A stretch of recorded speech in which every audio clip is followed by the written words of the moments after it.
I'm Instructor Fratt with Victor Valley College's EMT program.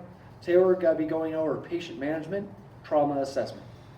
BSI PINMAN, it's bodily substance isolation, personal safety, partner safety, patient safety, environmental hazards, number of patients, mechanism of injury, additional resources, and need for extrication or C-spine. Approaching from the feet.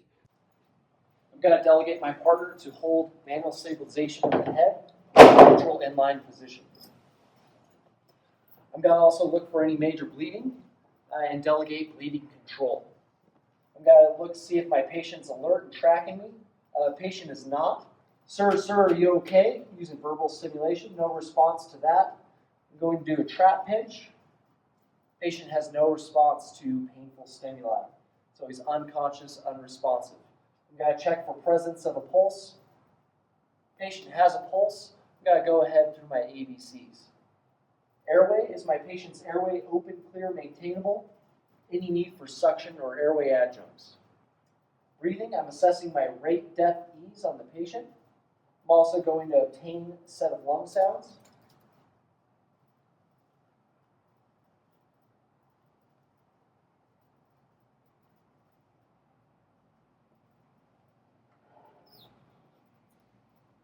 Obtain my SpO2 levels and put the patient on appropriate oxygen. Most likely we're going to go with a high flow O2 with a trauma patient that's unconscious, 15 liters non-rebreather mask or back valve mask with an OPA. I'm going to go to my circulation, checking my rate, quality, rhythm at both the carotid and the radial pulse. I'm going to check my skin signs, color, moisture, temperature. I'm also going to check my capillary refill. I'm going to cut and expose, make sure that my patient doesn't have any hidden bleeding that we cannot see. I can now make my transport decision. This is based off my 7 load and go criteria, which is altered level of consciousness, compromised ABCs, uncontrolled hemorrhaging, abnormal chest, tender abdomen, unstable pelvis, and bilateral femur fractures. At this point, I'm going to delegate another partner to prep my backboard, obtain a sample history, and get a set of vitals, completing our set with the blood pressure and pupils. At this point, I'm going to start my rapid trauma assessment. I'm going to start at the head, observing the head for any DCAP BLS and any blood on glove on the back of the head. DCAP BLS is deformities, contusions, abrasions, punctures, penetrations, burns, lacerations, and swelling. I'm going to check the neck, looking for any DCAP BLS, tracheal deviation, jugular vein distension, stoma, medical alert tags, and subcutaneous emphysema. I'm going to palpate the back of the neck for any step-off, point tenderness, and blood on glove. I've got to size and place my C-collar.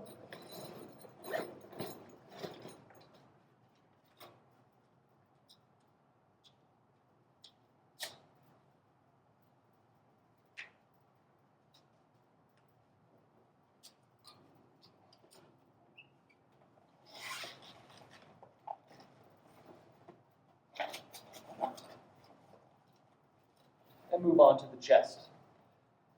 I'm going to observe the chest for any DCAP BLS, any paradoxical movement, which could be caused from flail chest segments, sucking chest wounds, or any impaled objects. I'm going to palpate my patient's chest, going anterior, posterior, and lateral to medial, checking for tic, which is tenderness, instability, crepitus. I'm going to reassess my lung sounds.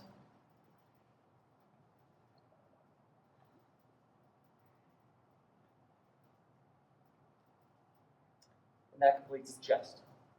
Moving to the abdomen, I'm observing for any DCAP BLS or evisceration.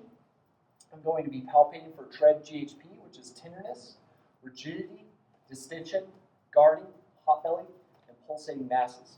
I'm going to palpate all 4 quadrants. Moving on to the pelvis, I'm observing for any DCAP BLS, also vaginal discharge, incontinence, or priapism. Got to palpate anterior, posterior, lateral to medial, checking for tic. Moving to the upper thighs, observing for any DCAP BLS and palpating offset pressure for tick. I'm at my knees now. This is my second load and go decision. If there was anything else added in my criteria, that will most likely change my transport decision. So now I'm at my lower extremities. I'm observing for decap BLS and palpating offset pressure for tick. I'm at my lower feet here, and I'm going to check for pulse. Motor, can you wiggle your toes? Sensation, what toe am I touching? What toe am I touching? And capillary refill. Moving to the arms, observing both arms for any decap BLS. Palpating offset pressure for tick.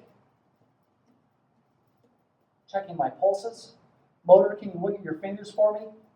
What finger am I touching? What finger am I touching? And capillary refill. That concludes my part of my rapid trauma assessment, and now we need to flip the patient. So we're going to get the patient onto the side on headman's count. Ready? 1, 2, 3. Okay, I'm going to observe the back for any decap BLS. I'm going to observe the back of the chest for any paradoxal movement, flail chest segments, sucking chest wounds, or impaled objects. I'm going to palpate along the spine, looking for any step-off, point tenderness, and spinal alignment. I'm also going to check to see if there's a wallet for the patient. Okay. I'm going to roll the patient back, headman's count. Ready? 1, 2, 3. I'm going to Z-track the patient. Your count. Down. 1, 2, 3. And then up. 1, 2, 3. Okay. At this point, we're going to strap in the patient and transport within 10 minutes. Okay, now that we're transporting, we're going to be doing our ongoing assessment. This is reassessing our level of consciousness using AVPU, our ABCs on the patient, our vital signs, and any interventions that we gave, which following trauma, we should be following our interventions for shock management, laying the patient flat, keeping them warm, place on a high flow O2, and transporting immediately. We're going to do our detailed head-to-toe exam now that we have more time in the back of the ambulance. This is going over the head, okay, checking the head, the facial bones, the eyes, the nares, the mouth, and the ears for cerebral spinal fluid. Then I'm going to treat any secondary injuries. That concludes our trauma assessment.